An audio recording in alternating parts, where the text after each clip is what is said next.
Welcome everyone, this is Rohan from Paly Python, and we're going to go over functions today. What are functions?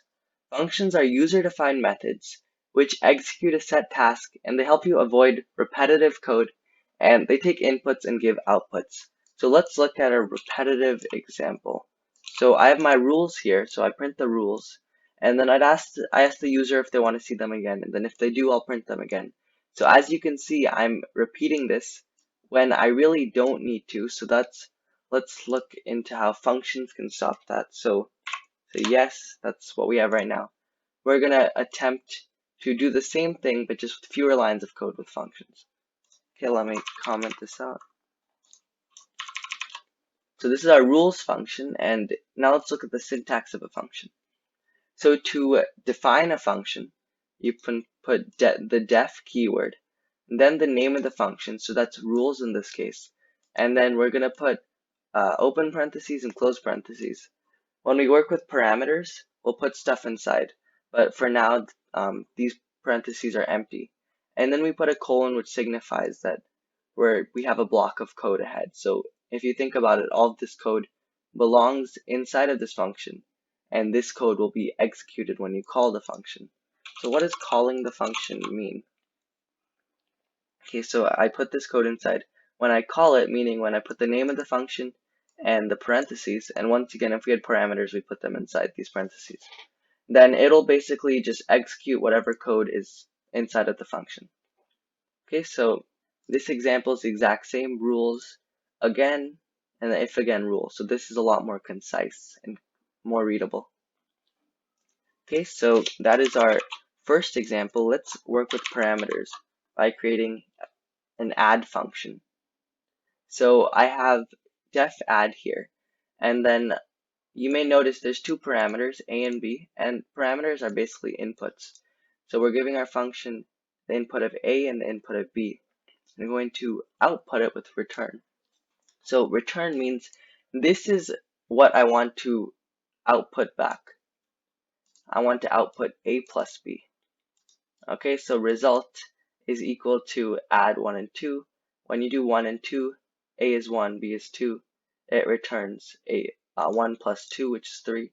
So now result, when it returns it, it just gives you back the value. So result is equal to 3. And then if we print the result, we can check 3. Perfect. Let's move on to the Fibonacci function. So if you haven't heard of Fibonacci, I'll just quickly show you what it is. Think about it like the Fibonacci sequence is a sequence. You start off with two numbers, 0 and 1. The next number is defined as the sum of the previous number and the number before the previous number. So the previous number in this case is 1, and then the number before that number is 0. So 1 plus 0 is 1, and then the next one would be 2, because that's 1 plus 1, and the next one would be 3, because that's 1 plus 2, and so on. So we'll create a function for that. And this is the function. We just we take the length. We're going to use variable reassignment here, which is a pretty cool concept. It just means reassigning the variables. I'm not going to go over exactly what this code does, how it works, because we're going to focus on functions. But I'd recommend, if you're interested, pause this, take a look at it, try to figure it out. Here's an example of an action. Like fib, that's 13 numbers. Let's try 5. So yeah, that's first 5 numbers. So yeah, that's Fibonacci sequence. Let's go on to recursion. So recursion means calling a function inside of a function. So if you think about it, that seems dangerous. If you just keep on doing that, it'll never stop. So when you use recursion, make sure you have a stopping point so your code knows where to stop. So here's an example. If we call factorial of 5, and just to go over what factorial means again, it means the factorial of a number is that number times all the numbers that go before it, all the way down to 1. So factorial of 5 is equal to 5 times 4 times 3 times 2 times 1. That's something that's good for recursion. You'll pick up quickly what is good, what you can do well with recursion, and what things you might want to take a different approach. So first, if it's 5, let's model this. So we're going to first check if 5 is equal to 1. It's not, so we're going to go to the else. where we're going to return 5 times the factorial of 5 minus 1, which is 4. So if you think about it, 5 factorial is just 5 times 4 factorial. And then 4 factorial is just 4 times 3 factorial. And then 3 factorial is just 3 times 2 factorial. And then 2 factorial is just 2 times factorial of 1. And then once we go to factorial of 1, we're just going to return everything that we've done. So 5 times 4 times 3 times 2 times 1. So that's a quick example of recursion. You can see its power, but it looks elegant. It's usually not the most efficient solution. So just be wary of that. But print factorial 3, x6. Like, here's a challenge for you. Create a recursive approach to solve the Fibonacci sequence. Usually, like, having a more iterative approach, so going through each value of a list or using a for loop, that's usually more efficient than recursion. So that's one thing to keep in mind. Okay, so let's go on to our last examples. So default value for an argument. So we have a super print function. So it's just like normal print. It prints the content and then how many times do you want to print it with the for loop. So if we do super print 5, it'll print 5 times and so on. Now here's where default value kicks in. If we don't even specify it, it'll just print it once. So that basically means times. If we don't get any value for this parameter, it's just going to be 1. So that's where you can use that. And I'd recommend look more into that.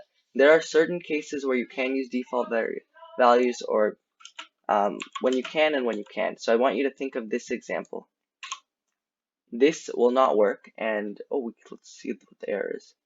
Non-default argument follows default argument. Yeah, so for this, you cannot have that. Like, this would be fine. Because if I didn't specify times, it would think, oh, I'm not getting times. It doesn't think I'm not getting content. I'm not getting times. And then you'll just get an error. Oh, you're not providing parameters for your function.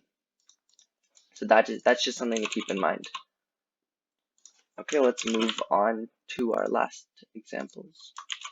And variable number of arguments. This is a cool one. So we can accept, okay, so we have a numbers function.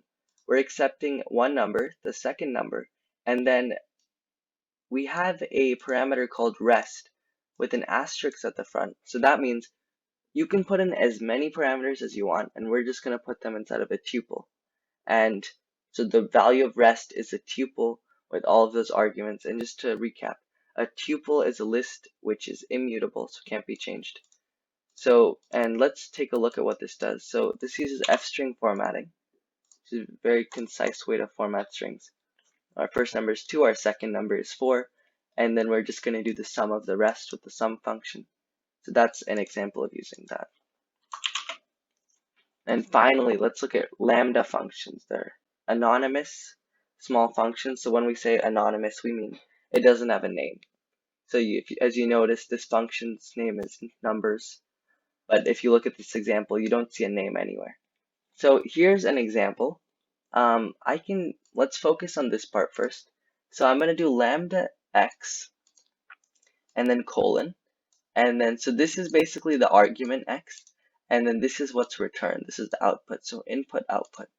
So given an x, I'm going to return x from index 1 to the end. So I'm going to skip the first letter of my string that I'm going to convert to Fig Latin, plus the first letter, plus a at the end. And then to use it, I can do Pig Latin and then the name of the parameter. That's a very concise way. That's nice. Usually, like, for something like this, I'd recommend just use a function. It doesn't really make sense to do it like this, even if it's efficient. But here's when you want to do it. And we're going to cover map and filter later. But if we have these names, Bob, Stephanie, Mary, Vincent, then we can use map, which basically maps the function to every element of the list. And here, this is useful. So I have this lambda function where I'm basically just capitalizing it. No, you could use Python as a built-in capitalized function, but let's just do it ourselves. So I'm going to do lambda x, and then I'm going to do the first letter goes to uppercase plus the rest of the letter. So this was our list before, and then if we print out the formatted names, Look at that. That's quite nice. So keep this in the back of your head. Practice functions, rewatch this video, and yeah.